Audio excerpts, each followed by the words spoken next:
신문 관한 한저 한 장으로 뽑힌 23명, 4년 반 뒤 이들의 평균 성적은 연봉리 80%였습니다. 1989년 월스트리트 저널 지면에 실린 실제 검증된 숫자인데요. 실험을 설계한 사람은 시카고의 전설 리처드 데니스, 400달러로 시작해 언론 추정 2억 달러까지 불린 트레이더입니다.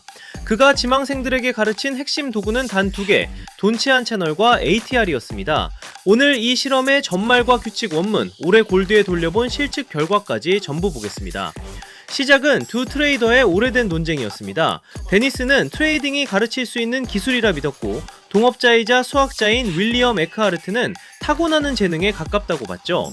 돈을 건 내기였다는 얘기가 유명한데 에크하르트 본인은 훗날 인터뷰에서 내기는 없었다고 못 박았습니다. 논쟁은 실험이 됐습니다. 1983년 말 월스트리트 저널과 배런스, 뉴욕타임스에 실제로 구인 광고가 실립니다. 광고 하나에 지원자가 약 1000명, 그중 80명을 면접해서 두기수 23명을 뽑았습니다. 교육기간은 단 2주, 그리고 각자에게 기사 기준 100만 달러의 실계좌가 주어졌습니다. 결과는 아까 그 숫자입니다. 4년 반 평균 연봉리 80%, 최고는 124%, 최저도 38.9%, 같은 기간 프로 운용사 지수는 25%였습니다. 단 저널 각주엔 이 수익률이 수수료와 보수를 거의 내지 않은 조건이라 과대 계상됐다는 단서가 붙어 있습니다.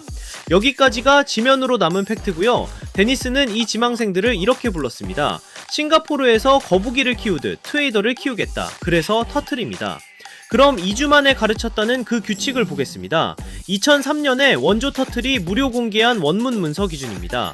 진입신호는 돈치안 채널입니다. 1949년 최초의 공모 선물 펀드를 만든 것으로 기록되는 리처드 돈치안의 채널 돌파 방식이라고 원문에 이름까지 적혀 있습니다. 규칙은 한 줄입니다. 가격이 지난 20일의 최고가를 넘으면 사고, 최저가를 깨면 판다. 청산도 같은 문법입니다. 반대 방향의 10일 급값이 깨지면 전량 정리합니다. 여기까지가 언제고요? 나머지는 전부 얼마나와 어디까지입니다. 그걸 담당하는 게 ATR입니다. 1978년 기계공학자 출신 웰스 와일더가 책 한 권에서 RSI, 파라볼릭과 함께 발표한 변동성 지표인데요.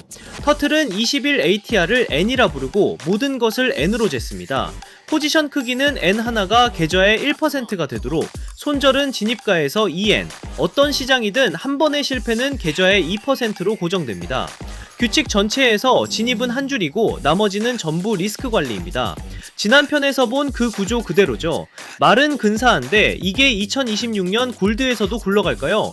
올해 골드 1시간 봉에 20일 대신 20봉 축소 제연으로 돌려봤습니다. 먼저 규칙 없이 돌파만 따라가고 손절 없이 하루 뒤 청산하는 방식입니다. 91번 신호에 승률 49%, 총 손익비 1.20, 그런데 최악의 한방이 마이너스 3.3%입니다. 이제 터틀 규칙을 얹습니다. 2N 손절에 10봉 반대 청산, 승률은 오히려 38%로 떨어집니다. 그런데 손익비는 1.28로 오르고 최악 손실은 마이너스 1.6%, 절반으로 줄었습니다. 더 자주 지는데 계좌는 더 안전해진 겁니다. 8월 4일이 좋은 예입니다. 20봉 최고가 4069를 넘는 순간 진입, 손절은 2엔 아래 4043, 이틀 뒤 10봉 반대 청산까지 플러스 4.4%를 가져가는 자리였습니다. 반대 사례는 6월 9일입니다. 아침에 상방 돌파로 들어갔다가 2엔 손절, 마이너스 0.8%, 손절이 없었다면 마이너스 3.3%까지 밀리는 자리였습니다. 그리고 같은 날 저녁, 이번엔 하방 이탈 신호가 나옵니다. 규칙대로 반대편에 다시 들어가서 이틀간 플러스 3.9%, 아침에 손절이 있었기에 잡을 수 있었던 추세입니다. 그런데 이 규칙의 그 후 이야기는 좀 다릅니다. 창시자부터 무너졌습니다. 데니스의 공모펀드 2개는 1987년 블랙 먼데이를 지나며 1년 만에 절반을 잃었고, 이듬해 그는 고객 자금 운용에서 손을 뗍니다. 이후 투자자 소송에 250만 달러 넘게 물어줬고 90년대에 재개한 펀드도 2000년에 절반의 손실로 닫았습니다. 원조 파라미터 자체도 낡았습니다. 추세 추정 펀드 지수는 2009년부터 10년간 수익률이 0이었고 원조 21 규칙 그대로의 백테스트는 최근 20년 구간에서 사실상 낙제점입니다. 가장 성공한 터틀로 꼽히는 제리 파커는 지금도 현역인데 본인 입으로 이렇게 말합니다. 그때 방식은 요즘엔 수익이 안 나는 단기다. 지금은 리스크를 10분의 1로 줄여 연 20%를 노린다. 80이라는 숫자는 재현되지 않았습니다. 살아남은 건 숫자가 아니라 구조입니다. n으로 재고 2%로 자르고 추세에만 올라타는 것. 기억할 건 두 가지입니다. 연복리 80%는 수수료 면제 조건까지 붙은 1980년대의 숫자다. 그리고 40년을 살아남은 건 그 숫자가 아니라 변동성으로 재는 리스크 관리다. 실험이 끝나고 데니스는 이렇게 말했습니다. 트레이딩은 생각보다 훨씬 가르칠 수 있는 것이었다. 겸허해질 만큼.